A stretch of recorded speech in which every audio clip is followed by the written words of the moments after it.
আসসালামু আলাইকুম এভরিওয়ান। অবহেলার শেষ মূল্য গল্পের 2 নাম্বার পর্ব। তো চলো বেশি কথা না বলে গল্প শুরু করা যাক। হঠাৎ দেখি দরজা খুলে আম্মু ভেতরে প্রবেশ করলো। আমি আম্মুকে দেখে মাথা নিচু করে দিলাম। আম্মুকে এখন কি বা বলবো, তাই মাথা নিচু করে রাখা ছাড়া কিছুই করার নেই। আম্মু এসে আমার পাশে বসে খুব সুন্দর করে বলল, এসব করার কি দরকার ছিল? রূপা কি তোর নিজের বোন ছিল না? কিভাবে তুই তোর আপন বোনের সাথে এসব করতে পারলি? একবারও কি তোর বিবেকে বাধা দেয় নাই? বল কেন এমন করলি? তোকে আমার পেটে ধরেছিলাম, ঠিক সেই পেটে তোর বোনকেও ধরেছি, তাহলে একই মায়ের পেটের বোনের সাথে কিভাবে এই কাজ করতে গেলি? আমার কথা হলো, যে মেয়ে হোক না কেন তুই কেন এসব করবি? আমি কান্না করে আম্মুর দিকে তাকিয়ে বললাম, বিশ্বাস করো আম্মু, আমি এসব কিছু করি নাই। তোমার মেয়ে ওই পাভেলের সাথে। আম্মু আমার কথা না শুনেই তার পা থেকে জুতা খুলে আমার গালে মারতে মারতে বলল, তুই আমার ছেলে না, আমাকে আম্মু বলবি না। তোর মুখ থেকে আম্মু ডাক শুনতে আমার ঘৃণা হচ্ছে। মাঝে মাঝে এসব চিন্তা করলে আমার নিজের উপর ঘৃণা হয়। আমি কিভাবে এমন একটা সন্তান জন্ম দিলাম? এমন সন্তান দরকার হলে গর্ভাবস্থায় মারা যেত, তাও আমার কোনো আফসোস হতো না। এসব ভাবতেই আমার নিজের কাছে খারাপ লাগছে। আল্লাহ কেন আমাকে এমন ছেলে দিল? আম্মু আমাকে মারতে মারতে ক্লান্ত হয়ে গেল। আমি শুধু মাথা নিচু করে কান্না করছি। এছাড়া আজকে আমার কিছু করার নেই। আমার আম্মুও কিনা আমাকে বিশ্বাস করছে না। মন চাইছে চিৎকার করে কান্না করতে, কিন্তু তাও পারছি না। দুনিয়াটা স্বার্থে ঘেরা। সত্য মিথ্যা না দেখে সবাই ভুল বোঝে। চোখের সামনে যা দেখে তাই বিশ্বাস করে, অথচ কেউ তার ভেতরের কাহিনীটা দেখে না। এখানে থাকলে আমি বেঁচে থাকবো না এটা জানি, ওই পাভেল আমার পেছনে পড়ে থাকবেই। মাথা নিচু করেই বললাম, হয়তো আপনাকে আম্মু ডাকার অধিকার আমি হারিয়ে ফেলেছি, কিন্তু আমাকে আপনি বিশ্বাস করলেন না। একদিন সময় আসবে, তখন আপনি খুব আফসোস করবেন। আমার কথা আপনি মিলিয়ে নিয়েন। আজকে হয়তো সবাই আমার বিপরীতে আছে, একদিন আমারও সময় আসবে। ওই দিন আমি সবাইকে দেখিয়ে দেব, চোখের সামনে দেখা সবকিছুই সত্য হয় না, তার ভেতরে অনেক কিছুই লুকানো থাকে। আজকে হয়তো আমাকে কেউ বিশ্বাস করছে না। আম্মু কিছু বলছে না, শুধু চুপচাপ কান্না করছে। হঠাৎ কোথায় থেকে রূপা এসে বলল, আম্মু যে কিনা আমার সাথে খারাপ কিছু করতে চেয়েছিল, আজকে তুমি তাকে সাপোর্ট করছো নাকি? তোমার মেয়ের জীবনের কোনো দাম নেই নাকি তোমার কাছে? ওর কথা কি তোমার বিশ্বাস হয়? তুমি কি পাগল হয়েছো? এরকম একটা অমানুষের সাথে তুমি কথা বলতেছো। ওর সাথে কথা বলাটাও আমাদের জন্য পাপের সমতুল্য। আম্মু হাত থেকে জুতাটা নিচে ফেলে বলল, সন্তান পেটে রেখেছিলাম, কিন্তু কে জানতো এমন কুলাঙ্গার সন্তান আমার ঘর থেকে জন্ম নিবে? যদি জানতাম তাহলে গলা টিপে হত্যা করে ফেলতাম। এমন সন্তান আমি কখনোই রাখতাম না। আম্মু যখন চলে যাবে তখন আমি আম্মুর পায়ে ধরে বললাম, সকাল থেকে আমি কিছু খাই নাই, খুব ক্ষুধা পেয়েছে আমার, আমাকে কিছু খেতে দিবেন প্লিজ? আমার না অনেক খিদা লেগেছে। আপনি তো জানেন ক্ষুধার জ্বালা আমি সহ্য করতে পারি না, আর কেউ না জানলে এটা তো আপনি জানেন। তখন হঠাৎ করে আমার অতীতের কথা মনে পড়ে গেল। সকালে ঘুম থেকে উঠতে চাইতাম না, আম্মু এসে আমার মাথায় হাত বুলিয়ে বলতো, রনি এখন ঘুম থেকে ওঠ, তোর জন্য তোর পছন্দের পিঠা বানিয়েছি, গরম গরম খেতে হবে, তাড়াতাড়ি ওঠ। খেতে না চাইলেও আম্মু জোর করে আমাকে খাইয়ে দিত। কখনো ক্ষুধার জ্বালা আমাকে বুঝতে দিত না। কখনো কখনো এমনও হয়েছে আমি না খেয়ে রাতে ঘুমিয়ে যেতাম। আম্মু আমাকে ঘুম থেকে তুলে হলেও খাইয়ে দিত। আমার সামনে সব সময় খাবার রেডি থাকতো। আমি কি খাবো না খাবো, কি পছন্দ করি কি অপছন্দ করি, সবকিছুই আমি বলার আগে হাজির হয়ে যেত। কিন্তু আজকে আমি না খেয়ে এভাবে অসহায়ের মতো পড়ে আছি, একটা বারও কি তাদের মনে পড়লো না আমার কথা? আমিও তো একটা মানুষ। এটা মনে আসলো না যে একটা মানুষ তো আছে। মানুষ কুকুরের জন্য হলেও তো একটা হাড্ডি দেয়। আমাকে তো চাইলে এক গ্লাস পানি হলেও দিতে পারতো, কিন্তু সেইটাও দিল না। তারা শুধু তাদেরটাই দেখলো, আমারটা দেখলো না। কথাগুলো ভাবছি আর আমি পা ধরে শুধু কান্না করে বলছি, আমাকে একটু খাবার দেন, ক্ষুধার জ্বালা আমি আর সহ্য করতে পারছি না। রূপা আম্মুর হাত ধরে বলল, দেখো কেমন কুকুরের মতো তোমার পায়ে পড়ে খাবার চাইছে। আসলেই ও তো কুকুরের থেকেও অধম, কিন্তু ওকে খাবার দেওয়া যাবে না, মরে গেলে যাবে। আম্মু আমাকে সাথে সাথে লাথি মেরে দূরে ফেলে দিয়ে বলল, তুই আমার পা ধরবি না, আর তোকে কেউ খাবার দিবে না। আজকে থেকে তুই না খেয়েই মরবি এখানে পড়ে, তাতে আমার কিছু যায় আসে না। এমন কুলাঙ্গার ছেলেকে আমি খাবার দিব, এটা কখনো হতে পারে না। আমি আম্মুর লাথি খেয়ে দূরে পড়ে গেলাম। শেষ মুহূর্তে আমার আম্মুও আমার সাথে এমনটা করলো। আসলে দুনিয়াটা বড়ই অদ্ভুত। এই জীবনে সবচাইতে ভালোবাসার মানুষটাই তো মা, সেও আমাকে এভাবে ভুল বুঝলো। আমার জন্য কি একটুও মায়া হয় না তার? আম্মু রুম থেকে বের হয়ে যেতে যেতে বলল, রূপা ওকে বল এই বাসা থেকে চলে যেতে, এখানে ওর কোনো জায়গা নেই। ওকে তো আমরা ত্যায্যপুত্র করে দিয়েছি, ওর সাথে আমাদের পরিবারের কোনো সম্পর্ক নেই। আর এরকম একটা অমানুষ আমাদের বাসায় থাকতে পারে না। না জানি কোন দিন আমার অন্য মেয়েদের উপর ঝাঁপিয়ে পড়ে। অমানুষদের উপর তো আর কোনো বিশ্বাস নেই, তারা সময় পেলে যে কারো ক্ষতি করতে পারে। তাই আমি চাই না আমার মেয়েদের ইজ্জতের উপর এই কুলাঙ্গারটা ঝাঁপিয়ে পড়ুক। রূপা উত্তর দিল, আম্মু, ওকে এই বাসার চাকর হিসেবে রাখা হয়েছে, আর আজকে থেকে ও এই বাসার সমস্ত কাজকর্ম করবে। ওকে উচিত শিক্ষা দিতে হবে না? রূপা মনে মনে ভাবছে, তোকে তিলে তিলে আমি শেষ করব। তুই কি ভেবেছিলি তোকে এমনি এমনি ছেড়ে দিব? তোকে তো কখনোই ছাড়বো না তোর উচিত শিক্ষা হওয়া পর্যন্ত। আমার অনেক খুশি লাগতেছে তোকে এভাবে কষ্ট দিতে পেরে। বারবার বলেছিলাম আমাদের সাথে লাগিস না, কিন্তু তাও তুই আমাদের সাথে লাগতে গিয়েছিস। এখন দেখ কেমন লাগে। এই কথা বলে রূপা রুমের দরজা বন্ধ করে চলে গেল। আমি রুমের এক কোনায় চুপচাপ নিচে শুয়ে আছি। উঠে যে দাঁড়াবো সেই শক্তিটুকুও আমার শরীরে নেই। তবে একটা জিনিস আমি খুব ভালো করেই বুঝতে পারছি, যত তাড়াতাড়ি সম্ভব আমাকে এই বাসা ছেড়ে পালাতে হবে, না হলে ওরা আমার পিছু ছাড়বে না। যে করেই হোক না কেন এখান থেকে আমাকে যেতেই হবে, তা না হলে আমি না খেয়ে এখানেই মরে যাব। আর আমি মরে গেলে আমার উপর যে অপবাদ দেওয়া হয়েছে এর সত্যিটা কিভাবে প্রকাশ হবে? আমি আল্লাহর কাছে এই সত্যটা প্রকাশ হওয়া পর্যন্ত হায়াত চাই। আমি যেন এর শেষ দেখে মরতে পারি। যারা আমার উপর মিথ্যা অপবাদ দিয়েছে তাদের আমি নিজ হাতে শাস্তি দিতে পারি। আল্লাহর কাছে শুধু এটাই চাওয়া। আমি জানি আমি কোনো ভুল করিনি। আর সত্যকে যারা মিথ্যা বানিয়েছে আল্লাহ তাদের হয়তো আজকে ছেড়ে দিয়েছে, কিন্তু একদিন ওদের ঠিকই ধরবে। ওই দিন আর বাঁচার রাস্তা থাকবে না। আর আমি সেই দিনের অপেক্ষায় আছি। যে করেই হোক এখন আমাকে এখান থেকে বের হতে হবে। এই কুত্তার বাচ্চা, উঠে কিছু খেয়ে নে, না হলে তো তুই আবার মারা যাবি। তুই যদি মরে যাস তাহলে তোকে কিভাবে শাস্তি দিব? তাহলে তো মজা এখানেই শেষ হয়ে যাবে। তোর এভাবে কষ্ট দেখে খুব ভালো লাগতেছে আমার। তোকে কুকুরের মতো খাওয়াবো আর গাধার মতো সব কাজ করাবো। সামনে তাকিয়ে দেখি পাভেল দাঁড়িয়ে আছে। তবে নিচে কিছু খাবার দেখে আমি খাবারের প্লেটটা হাতে নিয়ে খেতে লাগলাম।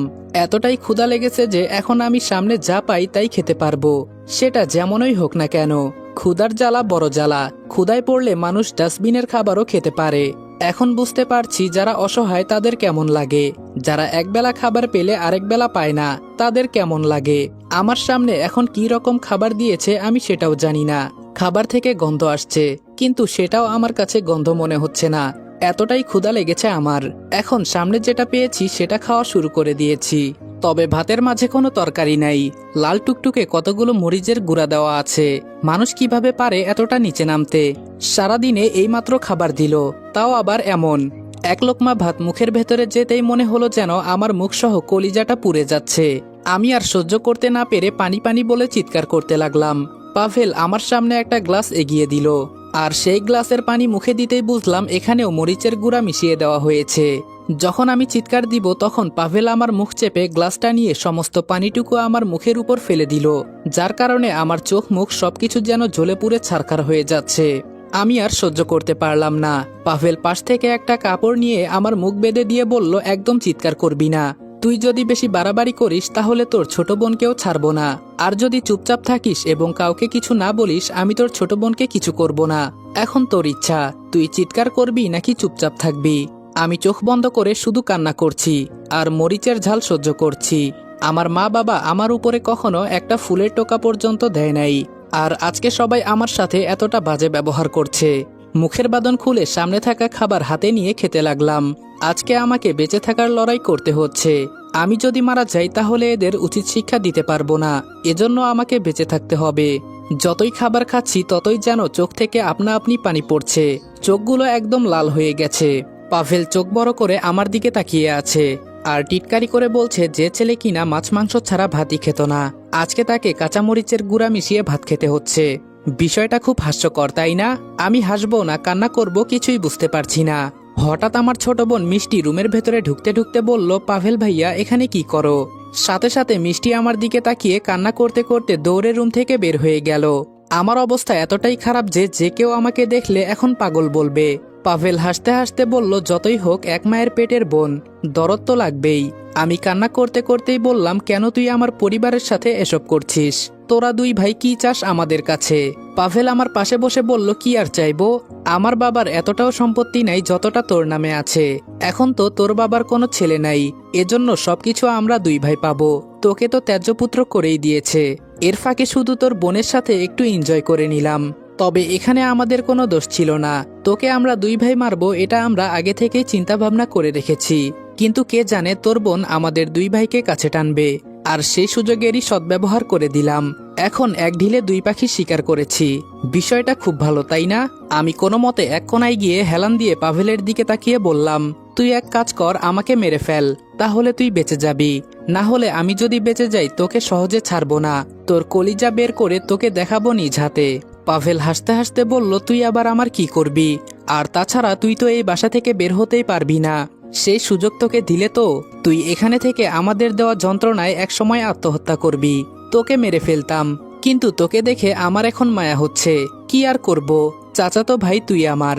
এখন আমি গেলাম, রাতের জন্য কিছু কেনাকাটা করতে হবে। আজকে রাতে তো তোর বোনের সাথে আমি, কি মজাটাই না হবে। পাভেল এই কথাগুলো বলে চলে গেল। আমি চুপচাপ বসে আছি। আমি এখন বুঝতে পারছি ওরা দুই ভাই যে কতটা জঘন্য হতে পারে। কখন যে আমার চোখটা লেগে গেল বুঝতে পারি নাই। ঘুম ভাঙলো কাজের মেয়ের ডাকে। আমার ঘুম ভাঙতে দেখে কাজের মেয়ে বলল, ভাইজান বড় সাহেব আপনাকে ডাকছে। আমি বললাম, তুমি যাও, আমি আসছি। কাজের মেয়েটা শুধু প্রশ্ন করলো, ভাইজান আপনার এই অবস্থা কিভাবে হয়েছে? আমি বললাম, আমাকে ভাইজান বলবে না, না হলে তোমার চাকরি থাকবে না। আর আমার কপালের জন্য আমার এই অবস্থা হয়েছে। কাজের মেয়েটা আর কোনো প্রশ্ন না করে চলে গেল। আমি দাঁড়িয়ে সামনের দিকে হাঁটতে লাগলাম। আমার এখন সবার কথা মানতে হবে, না হলে ওরা আমার উপর আরো বেশি অত্যাচার করবে। কাজের মেয়ের কথা মতো বাহিরে গেলাম। গিয়ে দেখি বাবা একটা চেয়ারে বসে নিউজ পেপার পড়ছে। বাবা আমাকে দেখে জোরে কাজের মেয়েটাকে বলল, ওকে বল টেবিল পরিষ্কার করতে, আর আজকে থেকে ও সব কাজ করবে। তুমি শুধু বুঝিয়ে দিবে কিভাবে কি করতে হবে, তোমার কোনো কাজ করা লাগবে না। শুধু ওকে বলবে কিভাবে কোন কাজ করতে হবে, বুঝেছো? কাজের মেয়েটা বাবার কথা শুনে ভয়ে কাঁপতে কাঁপতে বলল, কিন্তু স্যার ভাইজান তো। বাবা জোরে ধমক দিয়ে বলল, তোমাকে যেটা বললাম সেটা করবে, এত বেশি বুঝো কেন? আমার জন্য কাজের মেয়েটার চাকরি চলে যাক, আমি এটা চাই না। এজন্য বাবার কথা মতো টেবিল পরিষ্কার করতে লাগলাম। জীবনে কখনো এক জায়গা থেকে অন্য জায়গায় একটা খাবারের প্লেট সরিয়ে দেখি নাই, আর আজকে আমাকে এসব করতে হচ্ছে। আমি টেবিল পরিষ্কার করছি আর দূর থেকে সবাই আমাকে দাঁড়িয়ে দাঁড়িয়ে দেখছে। টেবিল পরিষ্কার করার পর কিচেনে চলে গেলাম। কাজের মেয়েটা ভয়ে আমাকে বলল, আপনি দাঁড়িয়ে থাকেন, আমি সবকিছু করছি। আমি জানি না উনি আপনার উপর কেন এভাবে রেগে আছে, আপনি তো জীবনে এসব কাজ করেন নাই। কাজের মেয়ের কথা আমি আটকে বললাম, আমার কপালে ছিল এসব, এখন বলো আমাকে কি করতে হবে। আর একটা কথা শুনো, এই পরিবারের সবাই আমাকে ত্যায্যপুত্র করে দিয়েছে। এই বাসায় আমার কোনো দাম নেই, আমাকে এখানে গোলামের মতো রাখা হয়েছে। আমার থেকে তোমার এখানে বেশি দাম আছে। কাজের মেয়ে বলল, কিন্তু এসব কেন ভাইজান? আমি বললাম, তুমি বাহিরের মেয়ে, এত কিছু জেনে তোমার লাভ নেই। আমি আমার মতো রান্না করতে লাগলাম। কখনো রান্না করি নাই। হঠাৎ করে গরম পাতিল ধরতে গিয়ে হাত অনেকটাই পুড়ে গেল। কাজের মেয়েটা বলল, এতটা হাত পুড়ে ফেলেছেন? আমি আগেই বলেছিলাম আপনি এসব পারবেন না, আপনি রুমে যান, আমি সব কিছু সামলে নিব। আমি বললাম, কিন্তু। মেয়েটা বলল, আরে যান, আপনি এসব পারবেন না, আমি সব কিছু দেখে নিব। তবে ধীরে ধীরে রুমে যাবেন, কেউ যেন জানতে না পারে আপনি রুমের ভেতরে আছেন। সবাই মনে করবে আপনি আমার সাথে কিচেনে আছেন। আমি একটা মুচকি হাসি দিয়ে বললাম, ধন্যবাদ তোমাকে। আমি চুপচাপ রুমে চলে গেলাম। আমি রুমে চলে যাওয়ার কিছুক্ষণ পর আমার ছোট বোন মিষ্টি হাতে করে একটা মলম নিয়ে আমার রুমের ভেতরে ঢুকলো। কোনো কথা না বলে আমার হাত ধরে হঠাৎ মলম লাগাতে লাগলো। হঠাৎ করে আমার মনে হলো, আমার রুমে তো আমি ক্যামেরা লাগিয়ে রেখেছিলাম। আমি আমার রুমের ভেতরে ক্যামেরা এজন্যই লাগিয়েছি, অনেক সময় আমাদের বাসার সবাই যখন কোনো জায়গায় বেড়াতে যায়, তখন আমি আমার সমস্ত বন্ধু বান্ধব এনে আমরা রাতে সবাই মিলে রুমে পার্টি করি। আর ড্রিঙ্কস করতে করতে কখন যে আমরা মাতাল হয়ে যাই নিজেরাও বলতে পারি না। এজন্য রুমে ক্যামেরা লাগিয়ে রেখেছিলাম, যেন দেখতে পারি রাতে আমরা কি কি করেছিলাম। আর সবাই এসব দেখে মজা নিতাম। উপরের ক্যামেরাটা দেখেই অজান্তেই একটা হাসি এসে গেল মুখে। মিষ্টি আমার হাতে মলম লাগিয়ে যেই উঠে চলে যাবে, তখন আমি বললাম, আজকে রাতে আমি তোদের ছেড়ে অনেক দূরে চলে যাব, জানি না আর কখনো আসবো কিনা। আমাকে তো সবাই পরিবার থেকে আলাদা করে দিয়েছে, এখন আমি তোদের কিছু না। শেষ একটা অনুরোধ আমার, বড় ভাই হয়ে বলছি, তুই আমাকে বিশ্বাস কর। মাত্র 10 মিনিট সময় এখানে দাঁড়া, আমি তোকে সবকিছু সত্যি বলছি। মিষ্টি আমার দিকে কান্না দৃষ্টিতে তাকিয়ে বলল, তুই আর কি বলবি? তুই কিভাবে? আমি ওকে আর কোনো কথা না বলতে দিয়ে হাত দিয়ে ক্যামেরার দিকে ইশারা করে বললাম, বিশ্বাস কর আমি কিছু করি নাই, যা করেছে আমার বড় বোন আর আমার আপন চাচাতো 2 ভাই। আমার ক্যামেরায় হয়তো এসব রেকর্ড করা আছে, তুই আমাকে একটু সাহায্য কর, তাহলে দেখতে পারবি। মিষ্টি আমার দিকে তাকিয়ে কিছু বলল না। আমার কথা মতো ও কম্পিউটার ওপেন করে ভিডিওটা খুঁজতে লাগলো আর অবশেষে মিষ্টি সেই ভিডিওটা পেয়ে গেল। ভিডিও দেখে আমার শরীরের লোম দাঁড়িয়ে গেছে, রাগে আমার চোখ মুখ লাল হয়ে গেছে। মিষ্টিকে সরিয়ে কম্পিউটার নিয়ে ভিডিওটা আমার ফোনে রেখে ওইটা ডিলিট করে দিলাম। মিষ্টির দিকে তাকিয়ে বললাম, এখন তো তুই আমাকে। মিষ্টি আমাকে আর কিছু বলতে না দিয়ে দরজা বন্ধ করে এসে আমার পায়ে পড়ে কান্না করতে করতে বলল, ভাই তুই আমাকে মাফ করে দে, আমি তোকে বিশ্বাস করি নাই, তোকে সবাই মিলে কত অপমান করেছে, তুই আমাকে প্লিজ মাফ করে দে। মিষ্টিকে নিচ থেকে তুলে বললাম, তুই আমার আদরের একমাত্র বোন, তোর মাফ চাইতে হবে না। আর আমাকে যে পরিস্থিতিতে ওরা ফেলেছে সেখানে সবাই ওদের কথা বিশ্বাস করবে। মিষ্টি বলল, তুই এখন এই ভিডিওটা আমাকে দে, আমি এটা দেখিয়ে প্রমাণ করে দিব আমার ভাই কিছু করে নাই। আর রূপা আপু কিভাবে এটা করলো, ছি, আমার ভাবতেও ঘৃণা হচ্ছে। ফোনটা হাতে নিয়ে মিষ্টির সামনে ভিডিওটা ডিলিট করে দিয়ে বললাম, যেখানে বাবা মা আমাকে বিশ্বাস করে নাই সেখানে এই ভিডিও দেখিয়ে লাভ কি? মিষ্টি বলল, এটা কি করলি ভাই, এই ভিডিওটা দিয়েই তো। আমি বললাম, এটা দেখালে কি হবে, ওরা আমাকে ত্যায্যপুত্র করে দিয়েছে, আর তুইও আমাকে ভাই বলিস না।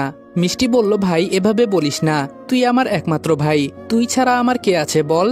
আমি মিষ্টির কপালে চুমু দিয়ে ওকে জড়িয়ে ধরে বললাম, রূপা কিভাবে আমার উপর এমন অপবাদ দিতে পারলো বল, ও তো আমার বড় বোন তাই না? মিষ্টি বলল, রূপা আপু যে এতটা নষ্ট হয়ে যাবে এটা আমরা আগে জানতাম না। আমি বললাম, মিষ্টি আমি আজকে রাতে চলে যাব, তবে তুই কাউকে এসব বলবি না, আমাকে প্রমিস কর। মিষ্টি বলল, না ভাই তুই কোথাও যাবি না, তুই একটু দাঁড়া আমি আসছি। এই বলে মিষ্টি দৌড়ে কোথায় যেন চলে গেল।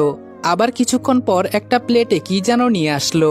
মিষ্টি আমার সামনে খাবার রেখে বলল, আগে তোকে মরিচ দিয়ে খেতে দেখে আমার কলিজাটা ফেটে যাচ্ছিল, কিছু করতে পারি নাই তখন, নে এখন আমি তোকে নিজ হাতে খাওয়াবো।